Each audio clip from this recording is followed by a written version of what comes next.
अगर आप संतान सुख की कामना करते हैं, अगर किसी की संतान बार बार बीमार रहती है या फिर आपके घर में बिना कारण मानसिक तनाव बना रहता है, तो वीडियो आपके लिए बहुत ज़रूरी है। क्योंकि आज हम बात करने वाले हैं पौष मास की पुत्रदा एकादशी की, एक ऐसी एकादशी जिसके बारे में शास्त्रों में कहा गया है कि इस दिन किया गया व्रत वंश वृद्धि, संतान सुख और पितृदोष शांति का विशेष वरदान देता है। तो इस वीडियो में आप जानेंगे कि पुत्रदा एकादशी किस तारीख को है, किस दिन हमें व्रत रखना है, व्रत करने का शुभ मुहूर्त क्या है, व्रत कैसे करें, पारण का सही समय क्या है और क्यों यह एकादशी आज भी उतनी ही प्रभावशाली है। तो वीडियो को अंत तक आप ज़रूर देखिए, क्योंकि वीडियो के अंत में बताऊंगी कि वह बात ज़्यादातर लोग इस व्रत में गलती से छोड़ देते हैं। तो नमस्कार दोस्तों, स्वागत करती हूँ पुत्रदा एकादशी के इस पावन वीडियो में। क्या आप जानते हैं कि इसे पुत्रदा एकादशी क्यों कहते हैं? पुत्रदा का अर्थ है संतान देने वाली। धार्मिक मान्यताओं के अनुसार जो दंपति संतान प्राप्ति की इच्छा रखते हैं या जिनकी संतान किसी कष्ट से गुजर रही है, यदि वे श्रद्धा भाव एवं नियम से पुत्रदा एकादशी का व्रत करते हैं, उसकी सारी मनोकामनाएं भगवान श्री हरि विष्णु माँ लक्ष्मी जी पूर्ण करते हैं। यह व्रत केवल संतान पाने का नहीं है, संस्कारवान, स्वास्थ्य और सुखी जीवन जीने की प्रार्थना का व्रत है। और अगर वैज्ञानिक दृष्टिकोण से भी अगर इसको हम देखते हैं तो एकादशी का उपवास शरीर को विश्राम देता है, पाचन तंत्र को संतुलित करता है और मन को संयम सिखाता है। जब मन शांत होता है, तनाव कम होता है, तो शरीर की ऊर्जा सकारात्मक दिशा में काम करने लगती है। तो दोस्तों, आप सभी को नए साल की शुरुआत इस एकादशी से करना है और जिसे हम पुत्रदा एकादशी कहते हैं।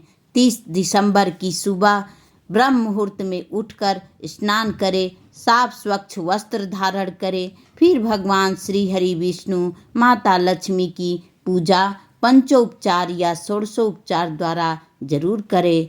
अखंड ज्योत जलाएं और भगवान को धूप दीप नैवेद्य अर्पण करें।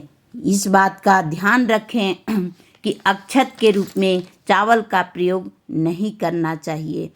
चावल के जगह आप तिल का प्रयोग कर सकते हैं, क्योंकि चावल में पाप का वास होता है। इसलिए एकादशी के दिन चावल का प्रयोग वर्जित माना गया है।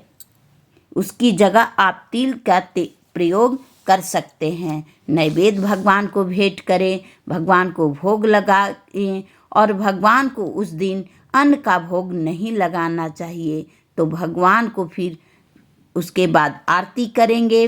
भगवान को लास्ट में द्रव्य दान अवश्य करें और अंत में हाथ में अक्षत यानी तिल का प्रयोग करेंगे वहाँ पर, और तिल और फूल लेकर पूजा में की गई गलतियों की क्षमा याचना जरूर करेंगे और पूजा के अंत में अपने संतान की उन्नति एवं सुखद भविष्य के लिए श्री हरि विष्णु माँ लक्ष्मी से याचना जरूर करेंगे और लास्ट में द्रव्य दान भी जरूर करेंगे, ताकि हमारी गलतियों में हमारे पूजा में जो भी भूल चूक हो उससे वो समाप्त हो जाता है। याद रहे, उस दिन अन्न का सेवन नहीं करना है, चावल नहीं खाया जाता है।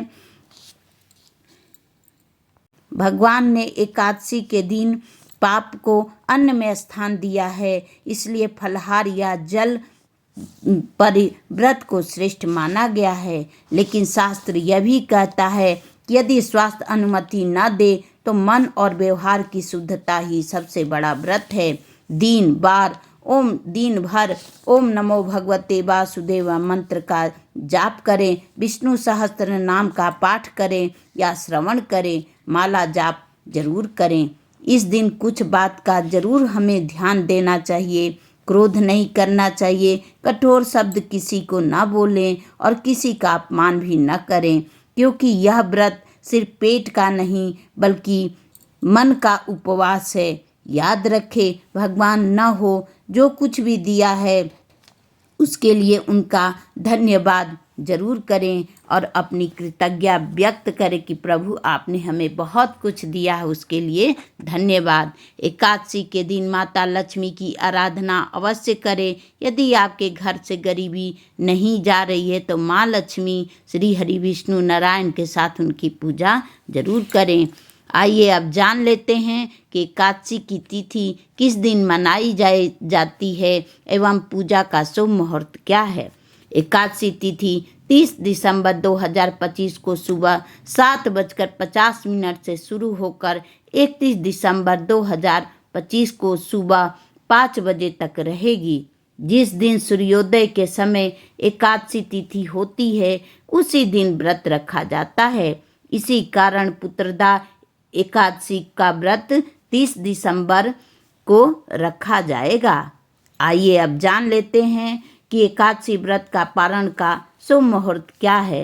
पारण का समय है 31 दिसंबर 2025 को हम पारण करेंगे। दोपहर 1:26 से शाम 3:31 तक कर सकते हैं।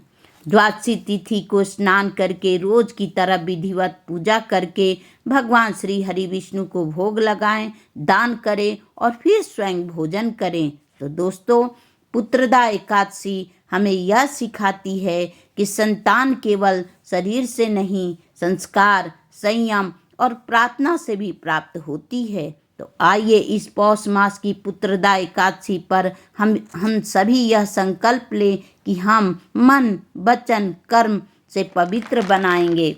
भगवान श्री हरि विष्णु आपके घर में सुख, शांति और संतान का कल्याण करें।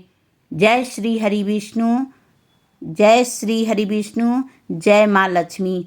अगर आपको हमारी वीडियो में दी हुई जानकारी में अगर कुछ भी अच्छा लगा होगा तो प्लीज़ आप हमारे वीडियो को लाइक करिए, शेयर करिए, सब्सक्राइब करिए और बेल आइकन को दबाना तो बिल्कुल ना भूलिए, ताकि मेरी वीडियो की नोटिफिकेशन सबसे पहले आपके पास पहुँचे। तो थैंक यू।